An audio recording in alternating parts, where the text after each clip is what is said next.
can't win a battle without inflicting harm on your enemy, right? In many first-person shooter games, this usually occurs by shooting, stabbing, exploding, or otherwise attempting to destroy your opponents by any means necessary. The deliberate objective of Battlefield 1 in most modes is to attain more points than the other team. This is done in a myriad of ways, but directly and indirectly killing opposing team members makes progress in this endeavor. Now, what if you set out to achieve victory, but without firing a single bullet? Chances says you might win 1 or 2 games, but here at the lab, we like to test things out. So with philosophical banter aside, let's get into the experiment. This was more of a benchtop test as opposed to full controlled experiment, so the conditions will reflect that. In this test, I played 10 domination matches as the medic class. I picked this class for the test because I felt I could still contribute to the team while running around and making a fool of myself. I allowed myself to do basically any action as long as it did not directly harm the enemy. So capturing points, throwing smoke grenades, chucking healing pouches, and reviving teammates was totally fine, and as you'll see, this is what I ended up doing most of the time. I hope the highlights really give you an idea of just how hectic it actually turned out to be. So, can you win matches without shooting? Yes. Can you win a lot of matches without shooting? It seems plausible, so we're going to try it out. Now, before we get into too much of the number stuff, I wanted to talk about the overall experience.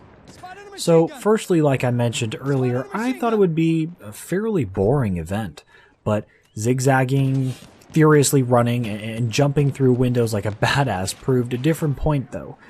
In a strange way, because I wasn't terribly concerned with dying, I ended up doing a lot of crazy maneuvers to revive and to capture and all sorts of stuff. I would argue that playing without shooting is about as action-packed as actually shooting. Now, a small aside, I am not a hugely talented Battlefield 1 player. I am not what they call sickabliat. I am a pretty average player. I sit right around a 50% win rate, the definition of an average player. For someone more talented at the shooting part, you would certainly lose a large amount of points. I usually bank about 4 to 5k points on domination per match, sometimes more, sometimes less. And on the no-shoot run, I actually netted about 2k points average. So a fairly high reduction, yes, but a victory is a victory. Without focusing so much on the shooting aspect, I had 100% of my focus on reviving teammates, avoiding danger, and finding the safest way to capture points. I didn't charge headlong into the enemy, and on the flip side, I didn't perma-prone the whole match. That would make for a rather boring time, wouldn't it?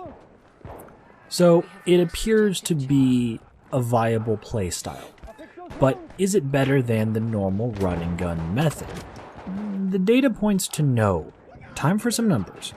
Also, note here, as it was more of a proof of concept, I only had my previously accumulated stats as a reference. So, after 10 matches, I won 6. 6 whole matches. That even surprised me. And according to the Twitter pre-experiment poll, you guys weren't exactly expecting it either. Show them the graph.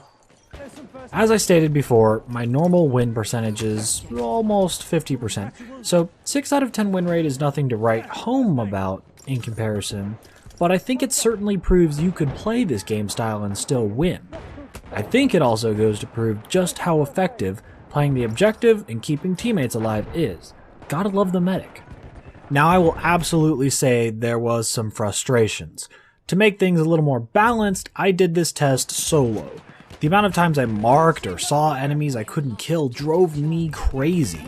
Sometimes I would be standing literally right next to them, be right behind them, or even run right past them, and I couldn't do anything. Even worse, I'd be staring down the sights or scope at an enemy combatant and I couldn't shoot him. Trust me, it doesn't seem that bad until you try it. I compare the feeling of having the perfect headshot lined up and then you get randomly bayoneted or something of this sort. And of course, that guy comes from nowhere. The other frustration in this test was purposely having to wait while we lost points, or while simple to take points were unassailable because I couldn't defeat one enemy. One stinking enemy. It took a fair bit of self-control to not instantly mow down every enemy I stumbled upon. The experiment opened my eyes to a lot in the game. It made me see it in a very different way. You consider a lot of other options when you're not trucking around in permanent Terminator mode, hosing down the first thing that you see.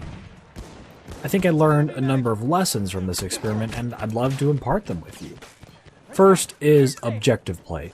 No matter what you do in Battlefield, it is about the objective, and namely capturing points. It gives you a higher overall score, and it takes away tickets from the enemy, the ultimate end goal of the game.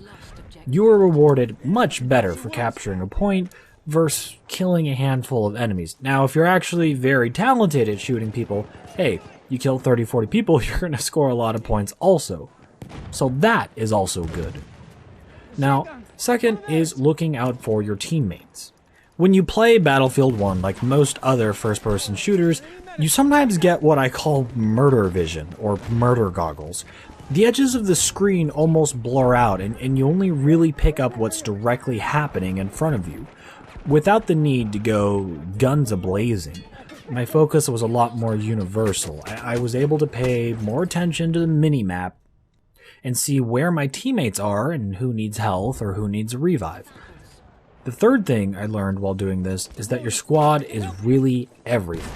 Sticking with your squad instead of trying to lone wolf every point or AFK sniping turns you into a point-capturing, death-spewing machine, particularly with 1 or 2 medics. Now, I think this method could be even more effective in a pre-made group. Maybe something to test in the future. So with that whole mess out of the way, I want to talk about what's next, and more specifically, I want to ask you guys what should be next. There's a few directions I can go from here, but I wanted your input. If you thought this current experiment was interesting, then I could definitely scale it up, run a control condition, and increase the match count to something like 100. I'd also like to test some other Battlefield things out though. So if you have suggestions for conditions or improvements to this test or future tests, or you want to see a completely different test, let me know in the comments below. In the meantime, I'll be hard at work investigating video games. Until we meet again, this is your host, Skylab Gaming, signing off.